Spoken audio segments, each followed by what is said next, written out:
The grand halls of the Galactic Council Station gleamed with crystalline walls that caught and reflected the light of 1,000 distant stars. Representatives from across the known galaxy moved through these corridors with purpose and dignity, their various forms creating a tapestry of interstellar cooperation. Among them walked beings of scales, fur, energy, and metal, each carrying the weight of their civilization's hopes and dreams. In a shadowed alcove near the lesser-used transport bays, a figure huddled against the cold metal wall. Zara Keth of the Vorthak Consortium tried to make herself invisible, her usually pristine diplomatic robes now wrinkled and stained with the marks of her disgrace. Her species, the Vorthak, were known throughout the galaxy for their rigid honor codes and unwavering dedication to duty. They stood tall, their blue-gray skin marked with intricate patterns that told the story of their achievements and status within their society. But Zara Keth's patterns had been ceremonially dimmed. The bioluminescent marks that once proudly displayed her rank as senior trade negotiator, now barely visible against her skin. She had been stripped of her position, her honor, and her place in Vorthak society. The weight of her failure pressed down upon her shoulders like a crushing gravitational field. 3 months ago, she had been entrusted with negotiating a crucial trade agreement between the Vorthak Consortium and the mineral-rich worlds of the Outer Spiral. The deal would have brought prosperity to billions of her people and secured the Vorthak's position as a major economic power in the galaxy. Instead, through a series of miscommunications and cultural misunderstandings, the negotiations had collapsed spectacularly. The Outer Spiral worlds had taken offense at what they perceived as Vorthak arrogance, while Zara Keth's superiors viewed her failure as a betrayal of everything their people stood for. In Vorthak culture, such a failure brought shame not only to the individual but to their entire family line. Her children would grow up bearing the mark of her disgrace, and her spouse had already begun the legal process of separation to protect their own standing in society.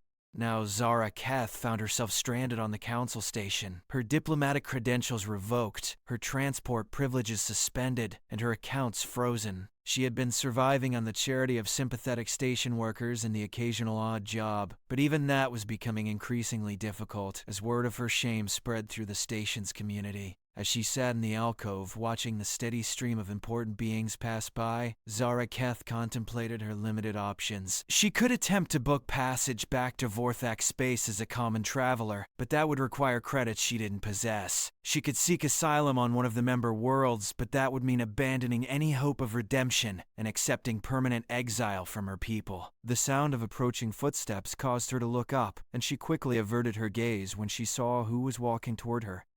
Queen Isabella Chen Martinez of the Terran Federation strode through the corridor with the quiet confidence that had made humanity one of the most respected voices in the Galactic Council. Despite being one of the younger species to achieve interstellar status, humans had quickly earned a reputation for their adaptability, compassion, and unconventional approach to problem solving. The human queen was remarkable, even by her species standards. Standing at average height with dark hair streaked with premature silver, she carried herself with a dignity that commanded respect without intimidation. Her dark eyes seemed to see everything, and her reputation for fairness and wisdom had made her a sought-after mediator in interspecies disputes. Isabella had noticed the huddled figure several times over the past few days during her walks through the station. Something about the alien woman's posture spoke of deep despair, and the human queen had learned to trust her instincts about such things. She had made discreet inquiries and learned about Zara Keth's situation from concerned station staff. Now, as she approached the alcove, Isabella could see the detailed craftsmanship of what had once been expensive diplomatic attire, now showing the wear of too many days without proper care. The alien woman's skin patterns were barely visible, which Isabella knew from her studies meant either illness or some form of social disgrace among the Vorthak people. "Excuse me," Isabella said gently, her voice carrying the warm tones that had helped her navigate countless diplomatic challenges. "Are you Zara Keth of the Vorthak Consortium?" The alien woman's head snapped up, her large amber eyes wide with surprise and fear. She had not expected to be recognized, much less addressed by someone of such importance. For a moment she seemed frozen, unsure whether to acknowledge her identity or attempt to deny it.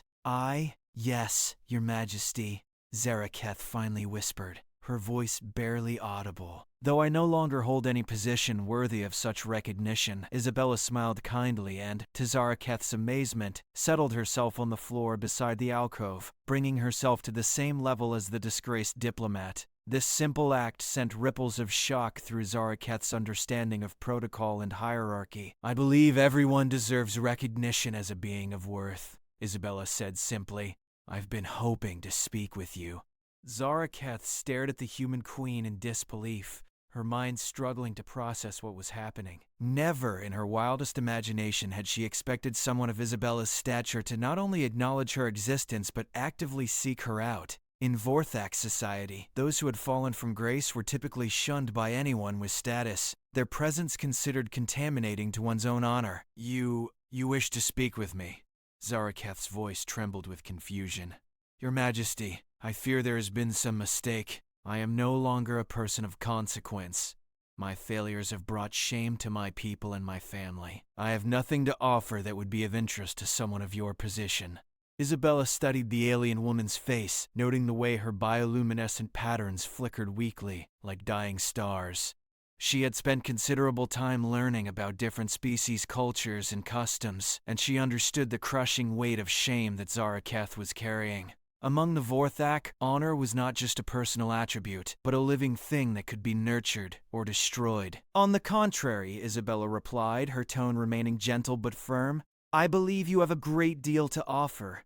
I've been reviewing the records of your failed negotiation with the Outer Spiral Worlds, and I find myself curious about your perspective on what went wrong." Zaraketh's patterns dimmed further, if such a thing were possible. "My perspective is irrelevant, Your Majesty. I failed in my duty. The results speak for themselves." "Do they?"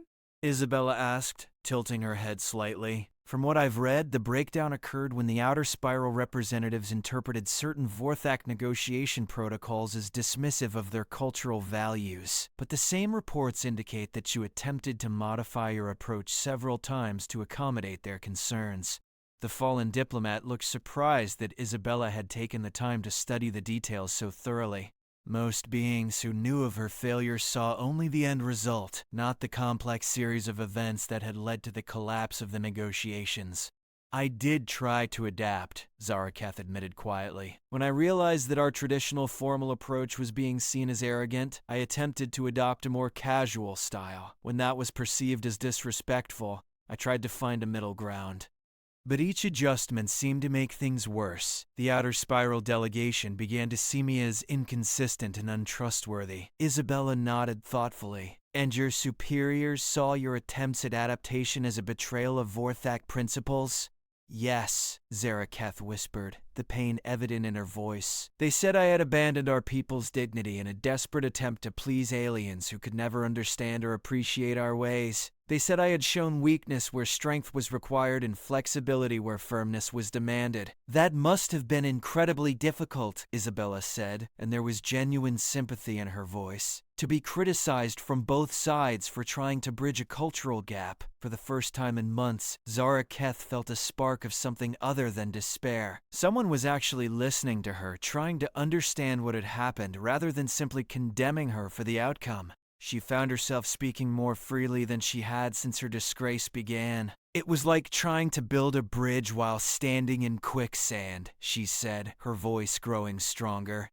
"Every movement I made seemed to sink me deeper. The Outer Spiral representatives became increasingly suspicious of my motives, while my own advisors became more demanding that I assert Vorthak superiority. I felt trapped between two incompatible worldviews." Isabella leaned forward slightly, her expression intent. "Tell me about the final day of negotiations. What was the moment when everything fell apart?" Zaraketh closed her eyes, reliving the painful memory. The Outer Spiral delegate, Ambassador Threx, made a proposal that he clearly thought was generous. From his species' perspective, it probably was. But by Vorthak standards, it was almost insulting. My advisors were furious and demanded that I reject it immediately and present our counter-demands.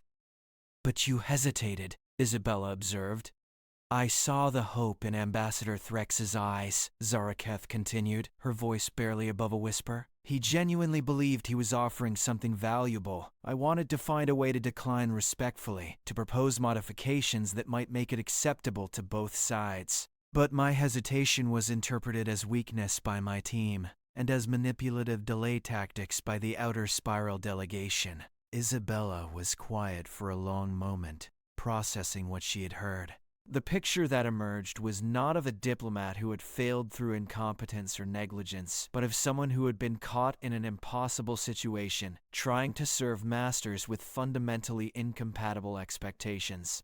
Zara Keth, Isabella said finally, what you've described isn't failure. It's the recognition of a complex problem that had no easy solution within the existing framework. The Vorthak woman looked up, confusion evident on her face. I don't understand, Your Majesty. You saw what others couldn't or wouldn't see, Isabella explained. You recognized that the traditional approaches from both sides were inadequate for the situation. Your attempts at adaptation weren't signs of weakness. They were signs of intelligence and creativity.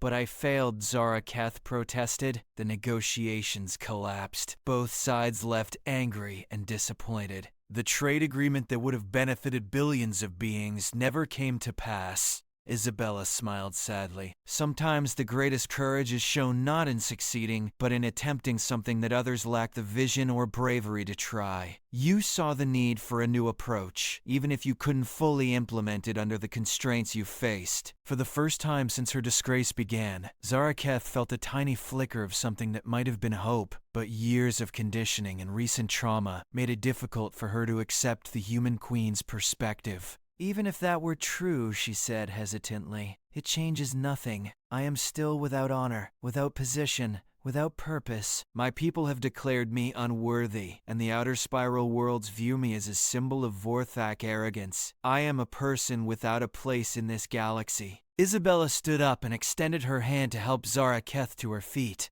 That's where you're wrong, she said with quiet confidence. You may not have a place in your old world, but that doesn't mean there isn't a place for you in a new one. Zara Keth hesitated for a long moment before accepting Isabella's offered hand. As the human queen helped her to her feet, the Vorthak woman felt a strange sensation she had almost forgotten, the touch of someone who saw her as worthy of basic dignity.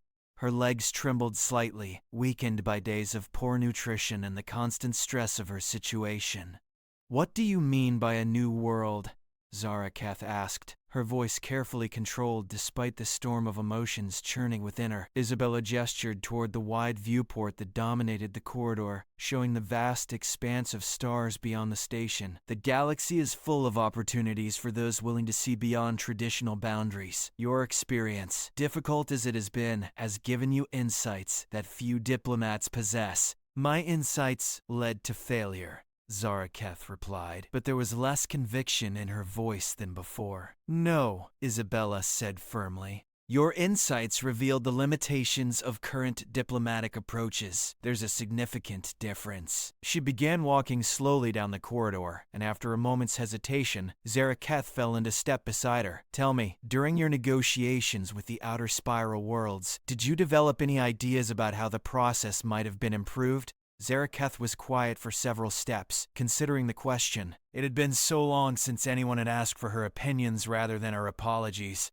I did think about it, Your Majesty. Often, during the long nights when I couldn't sleep, I would replay the conversations and wonder what might have happened if we had approached things differently. And what conclusions did you reach? The fallen diplomat glanced around nervously, as if afraid that expressing her thoughts might lead to further disgrace. But something in Isabella's patient manner encouraged her to continue. I began to think that perhaps the problem wasn't with either side's position, but with the entire structure of the negotiations themselves. Isabella nodded encouragingly. Go on. Both the Vorthak and the Outer Spiral peoples approached the talks as if they were engaging in a formal debate, with each side trying to prove the superiority of their position, Zara Keth explained, her voice growing more animated as she warmed to the subject. But what was really needed was a conversation, a genuine exchange of perspectives that could lead to mutual understanding. That's a fascinating insight, Isabella said. Did you attempt to implement this approach? Zara Keth's bioluminescent patterns flickered with what Isabella had learned was the Vorthak equivalent of embarrassment. I tried, but I lacked the authority and the support to fundamentally change the structure of the negotiations. My advisors insisted on following traditional protocols, while the Outer Spiral delegation expected certain formal procedures to be observed. I was caught between two sets of rigid expectations. They paused at an intersection in the corridor, and Isabella turned to face Zaraketh directly. What if I told you that there was a place where such innovative approaches to diplomacy were not only welcomed but desperately needed? Zaraketh's amber eyes widened. I would say that such a place sounds too good to be true, Your Majesty. Isabella's smile was warm and genuine. The Terran Federation has been developing a new initiative called the Cross-Cultural Understanding Project. We're looking for experienced diplomats who have faced the challenges of interspecies communication and learned from both their successes and their setbacks. The Vorthak woman stared at Isabella in disbelief. You're offering me a position, but Your Majesty, surely you understand my situation. I am a failed diplomat, stripped of honor and cast out by my own people. How could I possibly represent the Terran Federation when I couldn't even represent my own? Because, Isabella replied, you have something that many successful diplomats lack: humility. You've learned that the traditional approaches don't always work, and you're willing to question established methods. That kind of intellectual honesty is invaluable. Zaraketh felt her legs weakening again, not from malnutrition this time, but from the overwhelming possibility that was being presented to her. I don't understand. Why would you take such a risk on someone like me? Isabella began walking again, leading them toward a quieter section of the station. Let me tell you about humanity's early experiences with interstellar diplomacy, Zaraketh. When we first joined the galactic community, we made every mistake you can imagine. We offended the crystalline by speaking too loudly near their resonance-sensitive structures. We nearly caused an incident with the gaseous collective by wearing solid-state environmental suits to a meeting. We inadvertently insulted the hierarchical unity by sitting down in the presence of their High Arbiter. But humans quickly developed a reputation as excellent diplomats, Zaraketh protested. Exactly, Isabella said with a knowing smile. And do you know why? Because we learned to embrace our mistakes rather than hide from them. Each failure taught us something valuable about interspecies communication. We developed a philosophy that failure is not the end of learning, it's the beginning of wisdom. They arrived at a small observation lounge, and Isabella indicated for Zaraketh to sit in one of the comfortable chairs facing the viewport. The human queen took the adjacent seat, creating an atmosphere of equality and comfort that was completely foreign to Zaraketh's recent experience. The Cross-Cultural Understanding Project grew out of this philosophy, Isabella continued. We realized that the galaxy needed diplomats who understood failure, who had experienced the pain of miscommunication and cultural misunderstanding. These experiences, rather than being disqualifications, are actually the most valuable qualifications a diplomat can possess. Zaraketh gazed out at the stars, her mind racing. But what about my shame, Your Majesty? In Vorthak culture, honor lost cannot be regained. Even if I were to achieve success in this new role, I would still be considered a failure by my own people. Isabella leaned forward, her expression serious. Zaraketh, let me ask you something.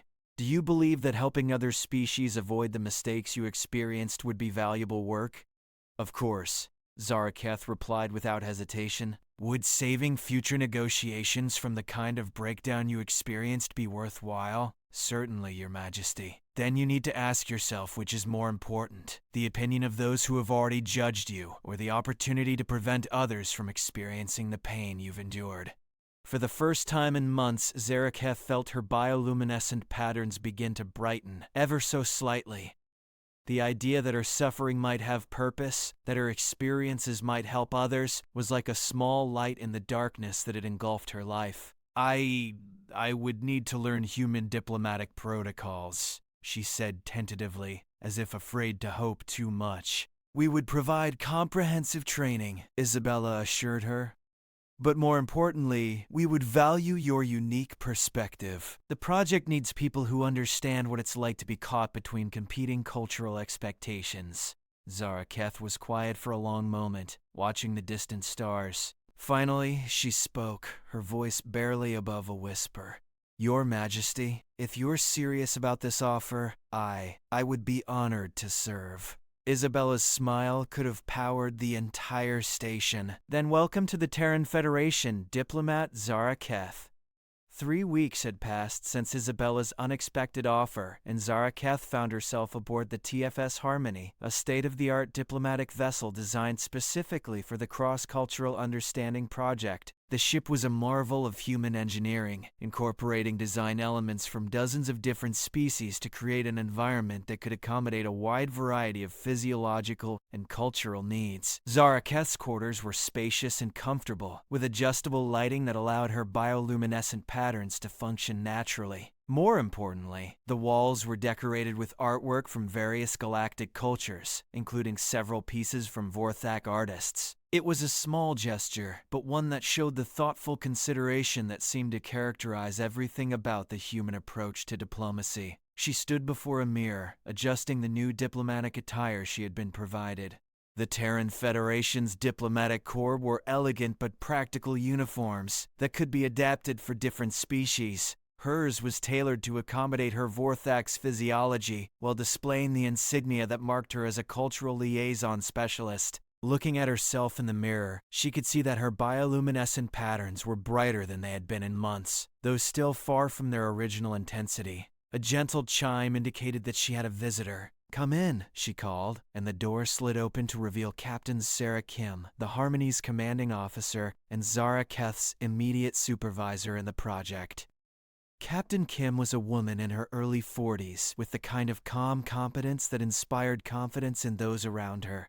She had spent 15 years in the Terran Diplomatic Corps and had personally overseen some of humanity's most successful interspecies negotiations. Her reputation for fairness and innovation had made her the natural choice to lead the Cross-Cultural Understanding Project's field operations. "Good morning, Zara Keth," Captain Kim said with a warm smile. "Are you ready for your first assignment?" Zara Keth felt a familiar flutter of anxiety in her chest, but it was tempered now by something she had thought lost forever: purpose. "As ready as I can be, Captain. Though I admit I'm nervous about returning to active diplomacy so soon." "That's completely understandable," Captain Kim replied, settling into one of the chairs in Zara Keth's quarters. "In fact, I'd be concerned if you weren't nervous. It shows you understand the importance of what we're doing."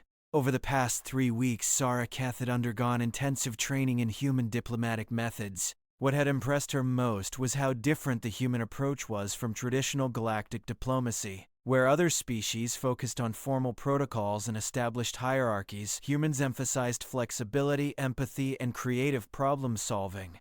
"Tell me about the situation we're facing," Zara Keth said, settling into the adjacent chair. She had learned that human diplomats preferred informal briefings that encouraged questions and discussion, rather than the rigid presentations common in other cultures. Captain Kim activated a holographic display that showed a star system with 3 inhabited worlds. "We're dealing with a trade dispute between the Zephyrian Confederacy and the methane breathers of Titan's Edge. On the surface, it seems like a straightforward disagreement over shipping routes and tariff schedules." Zara Keth studied the display, noting the positions of the various trade stations and the disputed shipping lanes. "But there's more to it than that, isn't there?" "Much more," Captain Kim confirmed with an approving nod. "The Zephyrians are a proud warrior culture that values directness and strength in all their dealings. They see the Methane Brothers' negotiation style as weak and manipulative. And the Methane Brothers? They're a collective consciousness species that makes decisions through long contemplative processes involving their entire population. They see the Zephyrians' demands for quick decisions as rushed and disrespectful of their cultural values." Zara Keth felt a chill of recognition. "It sounds very similar to what I experienced with the Outer Spiral negotiations. 2 sides with fundamentally different approaches to communication and decision-making." "Exactly," Captain Kim said. "That's why you're the perfect person to help with this situation.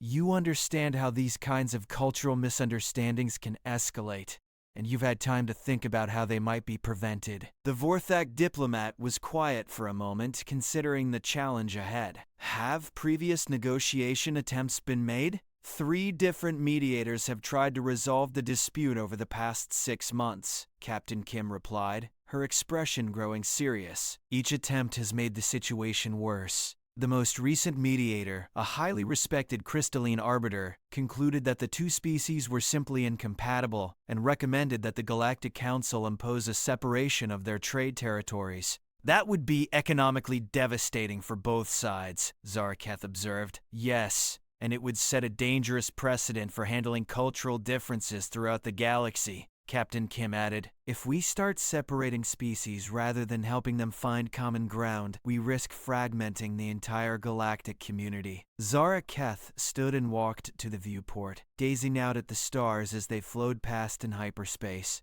The weight of responsibility was familiar, but this time it felt different. Instead of being trapped between competing expectations, she felt supported by a team that valued her insights and experience. "What authority do we have in this situation?" she asked. "We've been invited by both sides to make one final attempt at mediation," Captain Kim replied. "If we fail, the Galactic Council will impose the separation solution in 2 weeks, so we have a very limited window of opportunity." "No pressure at all," Zaraketh said with a weak smile, attempting the kind of humor she had observed in human interactions. Captain Kim laughed, a warm sound that helped ease Zaraketh's anxiety. "Actually, I think the time pressure might work in our favor. Sometimes when everyone knows that failure means disaster, they're more willing to try unconventional approaches. What did you have in mind?" "That's what I want to discuss with you," Captain Kim replied. "Based on your experience and training, what do you think might work where traditional mediation has failed?" Zaraketh returned to her seat, her mind racing through possibilities. This was the first time since her disgrace that someone had asked for her professional opinion, and she wanted to make sure she considered all angles carefully. "The key problem seems to be that both sides are trying to impose their own cultural frameworks on the negotiation process," she said slowly. "The Zephyrians want quick, decisive action, while the Methane Brothers need time for collective contemplation. Previous mediators have probably tried to find a compromise between these approaches." "Go on." "But what if we don't try to compromise between their approaches?" Zaraketh continued, her voice growing more confident. "What if we create an entirely new framework that serves both cultures' needs without forcing either to abandon their values?" Captain Kim leaned forward, clearly interested. "What would that look like?" Zaraketh's bioluminescent patterns brightened as her excitement grew. "We could structure the negotiations in phases. During the first phase, we present all the relevant information to both sides simultaneously, but we don't ask for any decisions or responses. The Zephyrians get the directness they value, while the Methane Brothers get the time they need to process. And then, in the second phase, we meet separately with each group to understand their concerns and priorities. This removes the pressure of immediate response that makes the Zephyrians feel rushed and the Methane Breathers feel overwhelmed." Captain Kim nodded thoughtfully. "And the final phase? We bring them together, but not for traditional negotiations. Instead, we facilitate a structured exchange where each side can present their perspective without interruption, followed by a collaborative session to identify creative solutions that neither side had considered independently." For the first time in months, Zaraketh felt the thrill of intellectual engagement. The framework she was describing addressed the specific cultural issues that had plagued her previous negotiations, while incorporating the innovative human approach to diplomacy. "It's ambitious," Captain Kim said finally. "And untested." "Yes," Zaraketh agreed. "But conventional approaches have failed. Sometimes the only way forward is to try something completely new." Quote, Captain Kim smiled. "Then let's make history." Diplomat Zaraketh. The conference chamber aboard the Harmony had been carefully designed to accommodate the unique needs of both negotiating parties. One half of the room featured the high-intensity lighting and elevated platforms that made Zephyrian warriors feel comfortable, while the other half was equipped with the methane-rich atmosphere containers and resonance chambers that allowed the methane breathers to participate fully in their collective decision-making process. Zaraketh stood at the center of the room, her diplomatic uniform crisp, and her bioluminescent patterns now glowing with renewed confidence. To her left, 3 Zephyrian representatives waited with the barely contained energy typical of their species. Their scaled bodies were marked with the ritual scars that indicated their rank as war leaders, and their eyes held the fierce intelligence that had made their people formidable traders, as well as warriors. To her right, the methane breather delegation floated within their environmental containers, their gaseous forms shifting and flowing in patterns that represented their ongoing consultation with their home collective. The translucent beings communicated through chemical emissions that were converted to audible language by sophisticated translation equipment. Captain Kim observed from a raised platform that allowed her to monitor both groups without intruding on the negotiation space. Over the past 2 days, they had successfully completed the first 2 phases of Zaraketh's proposed framework. The information exchange had gone smoothly, and the separate consultation sessions had revealed surprising insights about each side's true priorities and concerns. Now came the most challenging part, bringing the 2 groups together for collaborative problem solving.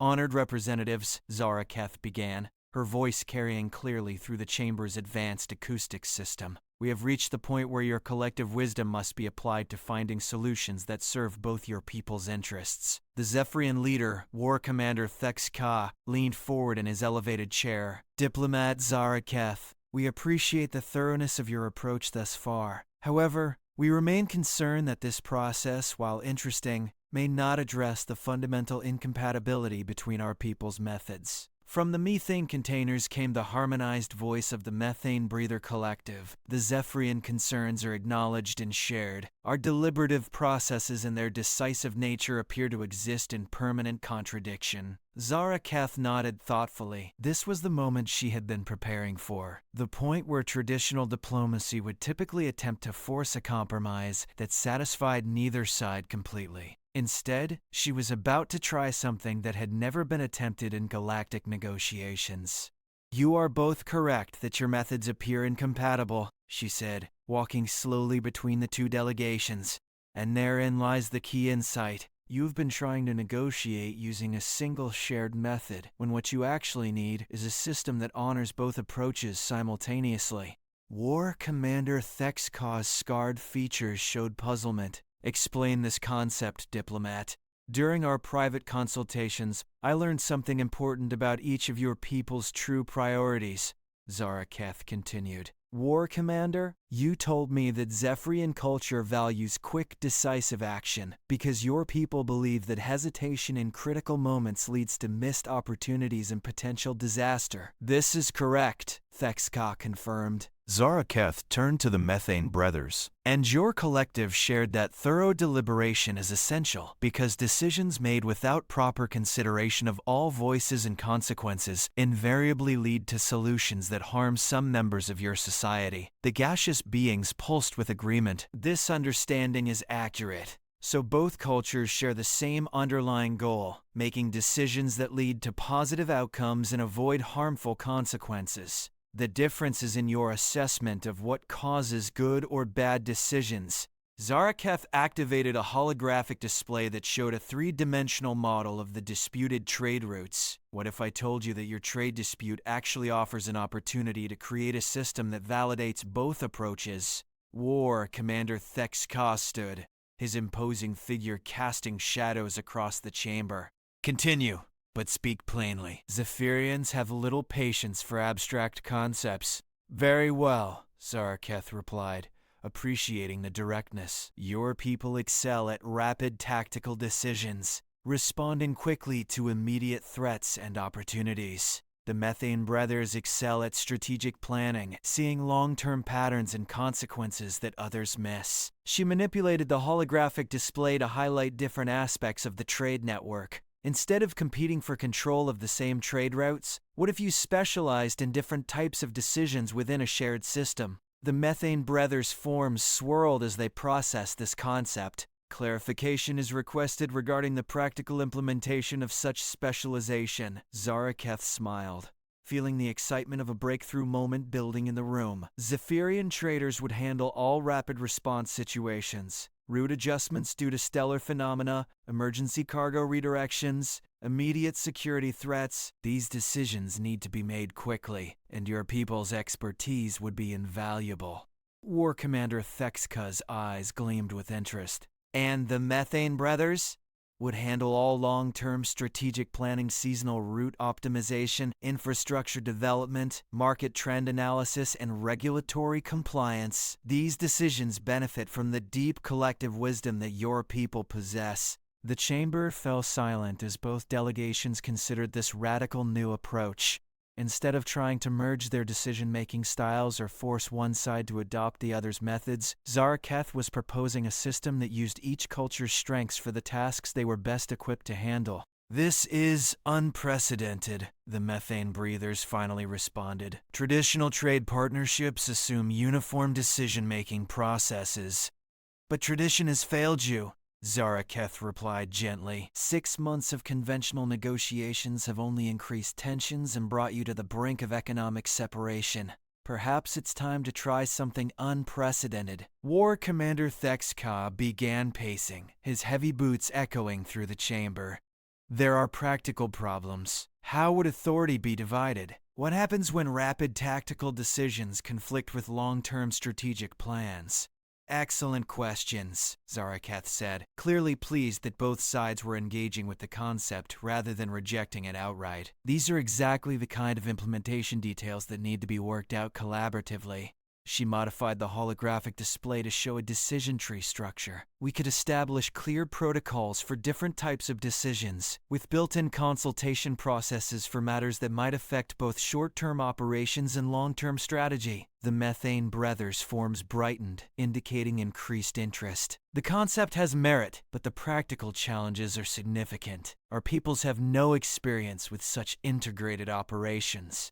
Which is why this partnership could benefit the entire galaxy, Captain Kim interjected from her observation platform. If you can develop a successful model for complementary decision-making between different cultures, you'll be creating something valuable that other species can adapt for their own partnerships. War Commander Thexka stopped pacing and looked directly at Zaraketh.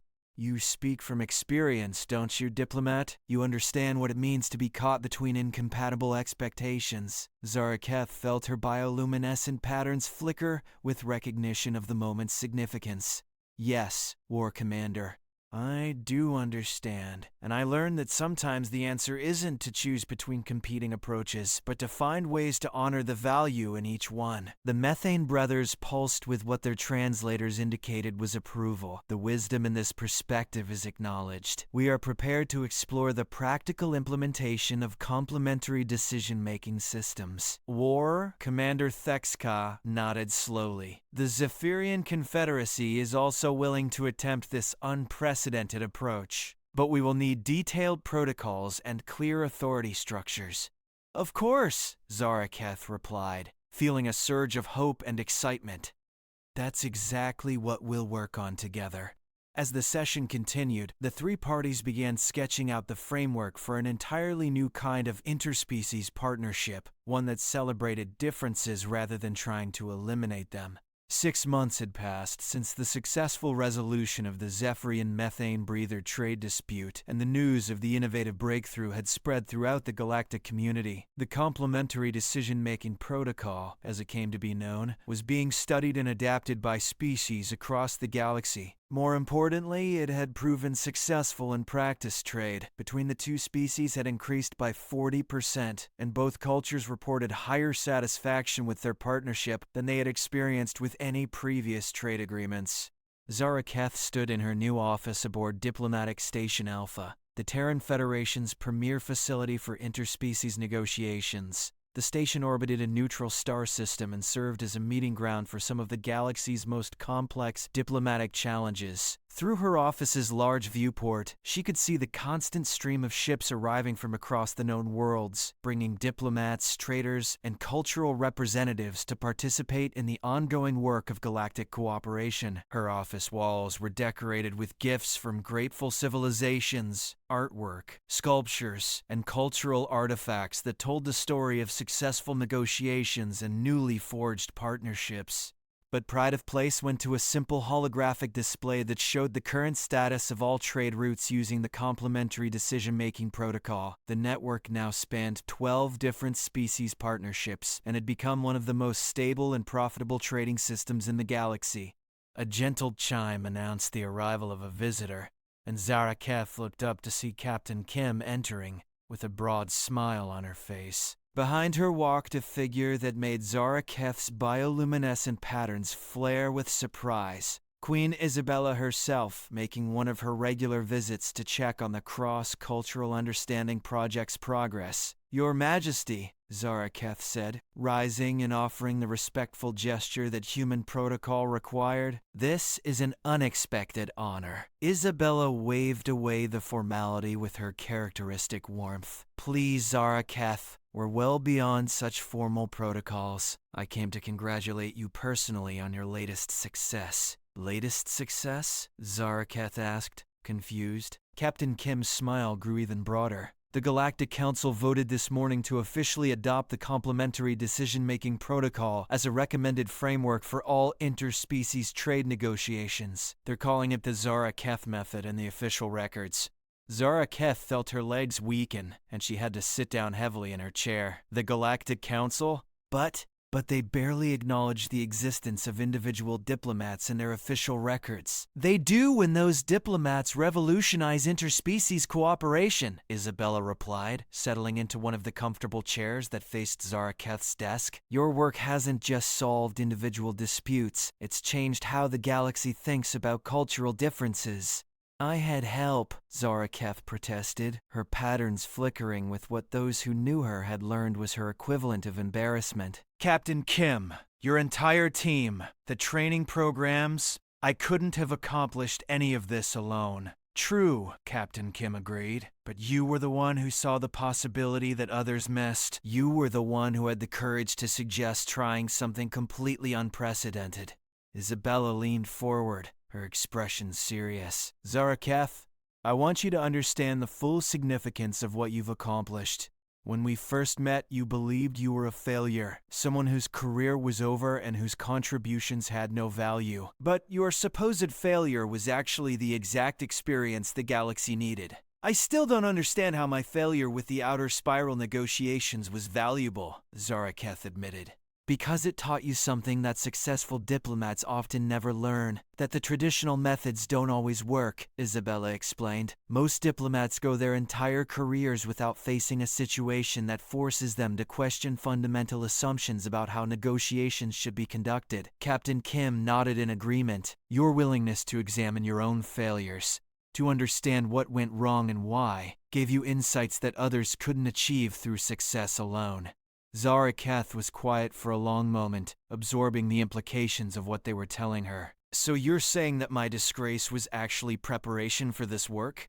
"I'm saying that every experience, positive or negative, can become valuable if we're willing to learn from it," Isabella replied. "Your disgrace taught you humility, empathy, and the importance of truly listening to different perspectives. Those qualities are what made your breakthrough possible." "There's something else," Captain Kim added, producing a formal document with the seal of the Galactic Council. "You've been invited to present your methods at the Grand Assembly next month. Every member species will be represented, and they want to hear directly from you about how the complementary decision-making protocol can be adapted for their specific cultural challenges." Zaraketh's patterns dimmed slightly with anxiety. "The Grand Assembly? That's the most prestigious diplomatic forum in the galaxy. I'm not sure I'm ready for that level of attention." Isabella smiled gently. "Do you remember what you told me during our first conversation? You said you had nothing to offer that would be of interest to someone of my position." "I remember," Zaraketh replied quietly. "How do you feel about that assessment now?" Zaraketh looked around her office, at the evidence of successful negotiations and grateful civilizations, at the trade route display showing the peaceful cooperation of species that had once seemed incompatible. "I suppose I was wrong about that." "You were wrong about many things," Isabella said with a warm laugh. "You were wrong about being worthless, wrong about having no future, wrong about being defined forever by a single failure. But you were right about the most important thing," Captain Kim added. You were right that the traditional approaches to interspecies diplomacy were inadequate for the challenges we face. You just needed the opportunity to prove it. Zaraketh stood and walked to her viewport, gazing out at the star-filled space beyond. I've been thinking about something lately, about my family back in Vorthak space, and what they must think of all this. Isabella and Captain Kim exchanged a meaningful glance before Isabella spoke. What do you think they think? I'm not sure, Zaraketh admitted. Vorthak culture doesn't have a framework for understanding how disgrace can be transformed into honor. I suspect they're confused by the reports they're hearing. Perhaps, Isabella said thoughtfully, but cultures can evolve just like individuals.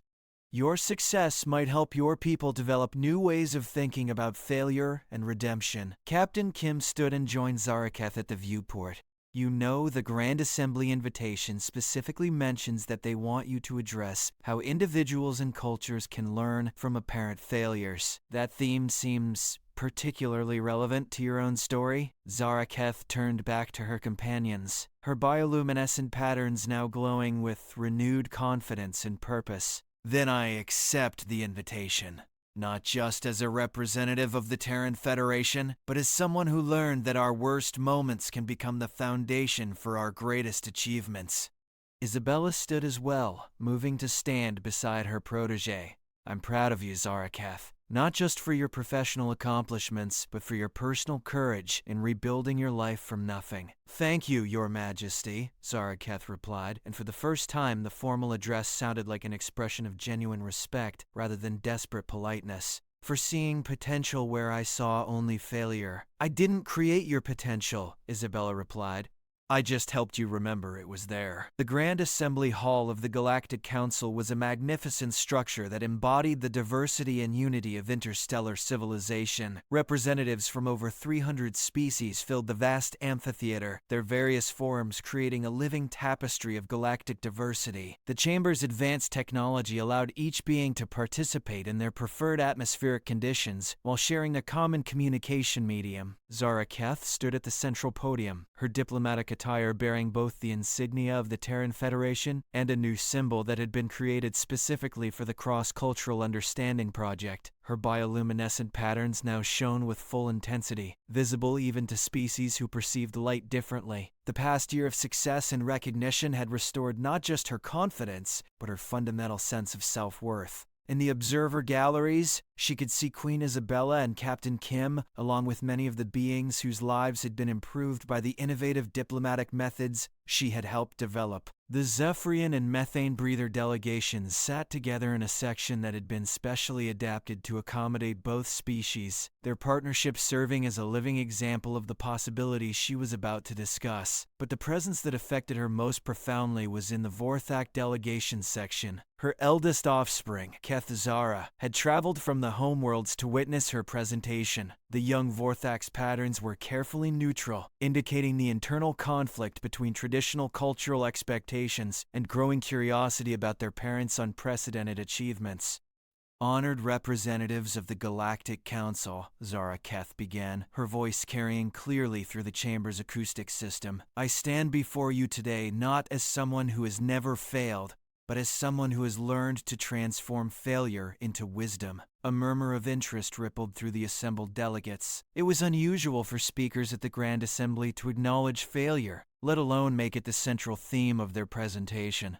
1 year ago, I was a disgraced diplomat, stripped of honor and position, believing that my career and my life were essentially over. I had failed in what should have been a routine trade negotiation, and in doing so I had apparently proven my incompetence to the entire galaxy. Zaraketh activated a holographic display that showed the original outer spiral negotiations, including the cultural misunderstandings that had led to their collapse. But failure, I have learned, is not the opposite of success. It is often the preparation for success.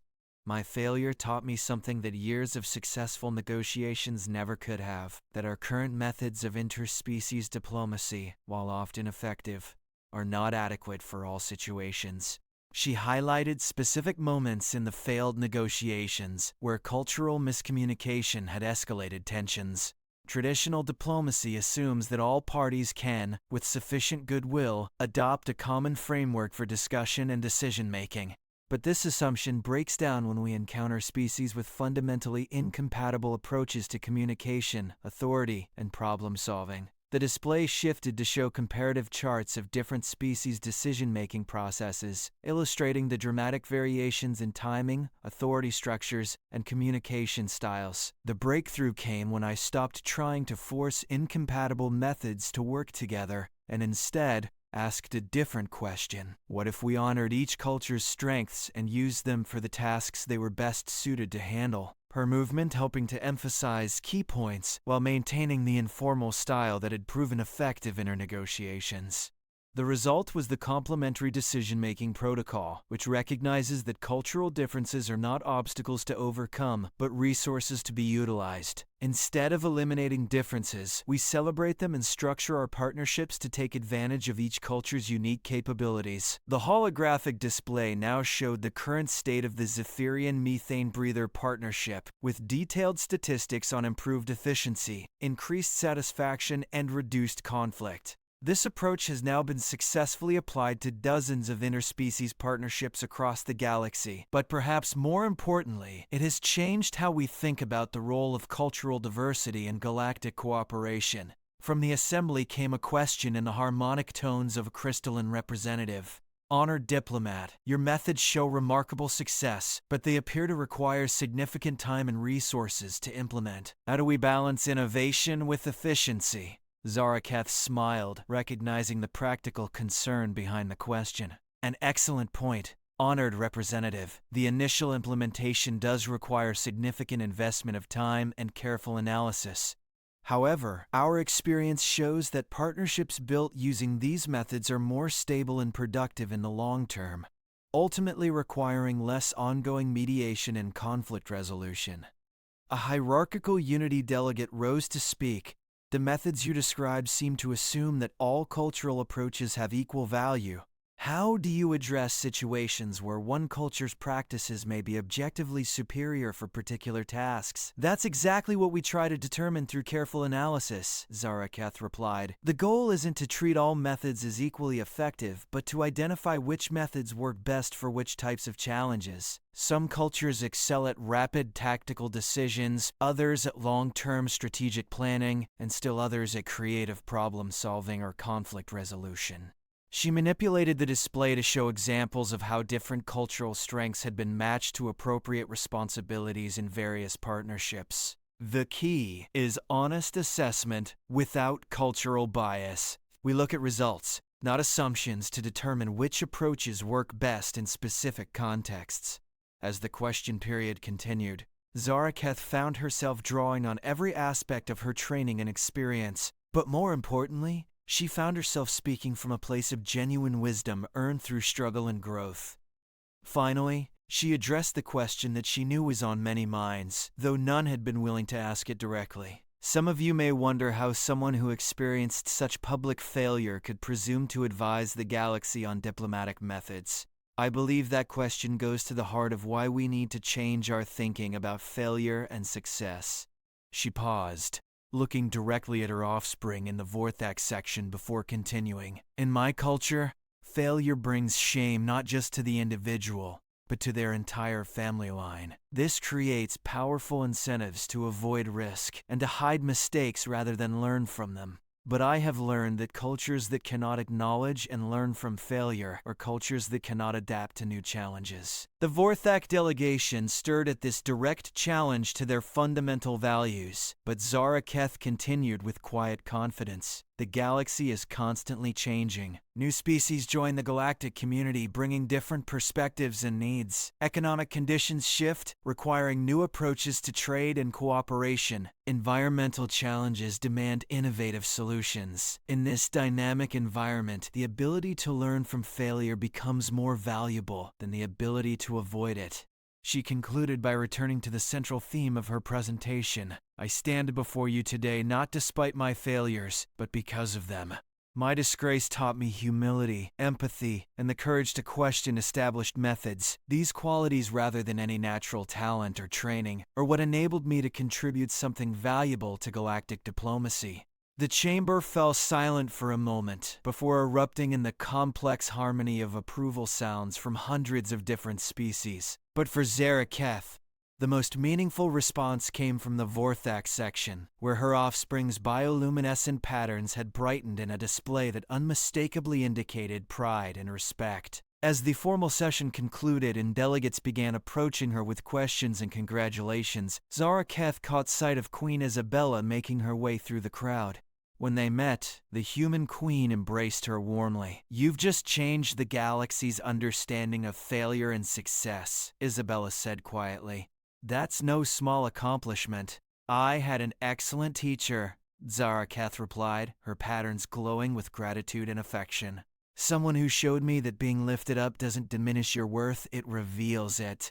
Later, in a private meeting room, Zaraketh finally had the conversation she had been both hoping for and dreading. Her offspring, Kethzara, sat across from her, their patterns carefully controlled but their eyes bright with curiosity. "Parent," Kethzara said in the formal tones required by Vorthak protocol, "I have come to understand things about honor that I was not taught in our schools. What have you understood, my child? That honor lost through failure can be different from honor lost through cowardice or betrayal. And that sometimes, the courage to continue after failure creates a new kind of honor that our traditional teachings do not recognize." Zaraketh felt her patterns brightening despite her efforts to maintain diplomatic composure. "And what does this mean for our family?" Kethzara's patterns flickered with what Zaraketh recognized as nervous determination. "It means that I am proud to be the offspring of someone who turned disgrace into wisdom. And it means that perhaps our people need to learn new ways of thinking about failure and redemption." As they embraced, Zaraketh reflected on the journey that had brought her from despair to this moment of profound fulfillment. The disgraced diplomat who had once hidden in station alcoves had become a respected voice in galactic affairs, not by denying her failures, but by transforming them into strengths. The galaxy would continue to face new challenges, requiring new approaches and the courage to question established thinking. And Zaraketh, along with the growing community of diplomats trained in the Cross-Cultural Understanding Project, would be ready to meet those challenges with the wisdom that could only come from having failed, learned, and risen again. In lifting up one shamed alien woman, Queen Isabella had given the galaxy something precious, the understanding that redemption was possible, that failure could become wisdom, and that everyone deserved a second chance to discover their true potential.